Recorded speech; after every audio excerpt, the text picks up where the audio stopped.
ഇന്നലത്തെ മാച്ചിൽ സഞ്ജു ഔട്ടായപ്പോൾ ഡൽഹി ഓണർ ചെയ്ത കാര്യമാണ് സോഷ്യൽ മീഡിയയിൽ ചർച്ചയാവുന്നത്. അദ്ദേഹം സഞ്ജുവിനോട് ഇറങ്ങിപ്പോകാനാണ് ആവശ്യപ്പെട്ടത്. സഞ്ജുവിനെ മനഃപൂർവ്വം അവഹേളിച്ചു. അതുമാത്രമല്ല, കളി കഴിഞ്ഞിട്ടും ഡൽഹി ഓണർ സഞ്ജുവിനെതിരെ വന്നിട്ടുണ്ടായിരുന്നു. ഡൽഹി ഓണർക്ക് സഞ്ജുവിനോട് ഇത്രയും ദേഷ്യം എന്തിനാണെന്ന് മനസ്സിലാകുന്നില്ല. ഈ ഒരു സംഭവത്തെ പറ്റിയാണ് നമ്മൾ ഇന്നത്തെ വീഡിയോ നോക്കുന്നത്. ഇതുപോലത്തെ IPL ന്യൂസിന് വേണ്ടി ഈ ചാനൽ മറക്കാതെ സബ്സ്ക്രൈബ് ചെയ്യൂ. ഇന്നലത്തെ മാച്ച് രാജസ്ഥാൻ ജയിക്കേണ്ടതായിരുന്നു. സഞ്ജുവിനെ ചതിയിലൂടെയാണ് പുറത്താക്കിയത്. അമ്പയർ ഡൽഹി ടീമിന്റെ ഒപ്പം നിന്നു. ഷായ് ഹോപ്പിന്റെ കാല് ബൗണ്ടറി ലൈനിൽ ടച്ച് ആവുന്നത് വീഡിയോ ദൃശ്യങ്ങളിൽ കാണാമായിരുന്നു. എന്നിട്ടും അമ്പയർ അത് ഔട്ട് കൊടുത്തു. ശരിക്കും അത് 6 ആണെന്ന് എല്ലാവർക്കും അറിയാം. രാജസ്ഥാനെ തോൽപ്പിക്കാനും സഞ്ജുവിൻ്റെ സെഞ്ചുറി തടയാനുമാണ് അമ്പയർ ഇന്നലെ ശ്രമിച്ചത്. ഒരുപക്ഷെ ഇന്നലെ ഡൽഹി തോറ്റെങ്കിൽ അവർ പ്ലേ ഓഫിൽ നിന്ന് പുറത്തായിരുന്നു.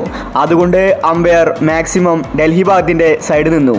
ഇന്നലത്തെ മത്സരത്തിൽ സഞ്ജു ഔട്ടായപ്പോൾ ഡൽഹിയുടെ ഓണർ അവിടെ ഡഗൌട്ടിലിരുന്ന് വലിയ ദേഷ്യത്തോടു കൂടിയാണ് സംസാരിച്ചത്. സഞ്ജു ഔട്ടായിട്ട് അമ്പയറുമായി സംസാരിക്കുമ്പോൾ അദ്ദേഹം സഞ്ജുവിനോട് കൈകൊണ്ട് ഇറങ്ങിപ്പോകുമെന്നാണ് ആവശ്യപ്പെട്ടത്. നീ അധികം സംസാരിക്കാൻ നിൽക്കണ്ട, ഔട്ടാണെങ്കിൽ കയറി പോകണം, നിന്റെ ഷോ കാണാനല്ല ഞങ്ങളിവിടെ ഇരിക്കുന്നത് എന്ന മട്ടായിരുന്നു ഡൽഹി ഓണറിൻ്റേത്. രാജസ്ഥാൻ ആരാധകർ കട്ടക്കലിപ്പിലാണ്. എല്ലാവരും ഡൽഹി ഓണറെ തെറി വിളിക്കുകയാണ്. സോഷ്യൽ മീഡിയയിൽ ഡൽഹി ഓണർക്ക് പൊങ്കാലിടുകയാണ് ആരാധകർ. അദ്ദേഹത്തിൻ്റെ ഈ മോശം സ്വഭാവത്തിന് പിഴ കൊടുക്കണമെന്നാണ് അവർ പറയുന്നത്.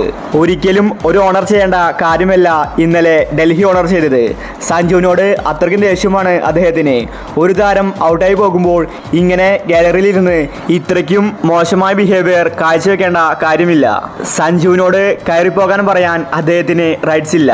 സഞ്ജു അവിടെ മനഃപൂർവ്വം തല്ലുണ്ടാക്കിയതല്ല. സഞ്ജുവിൻ്റേത് ഔട്ടല്ലായിരുന്നു. അതിനെതിരെ സഞ്ജു ചോദ്യം ചെയ്തതാണ്. അത് ഏതൊരു താരത്തിനും അവകാശമുണ്ട്.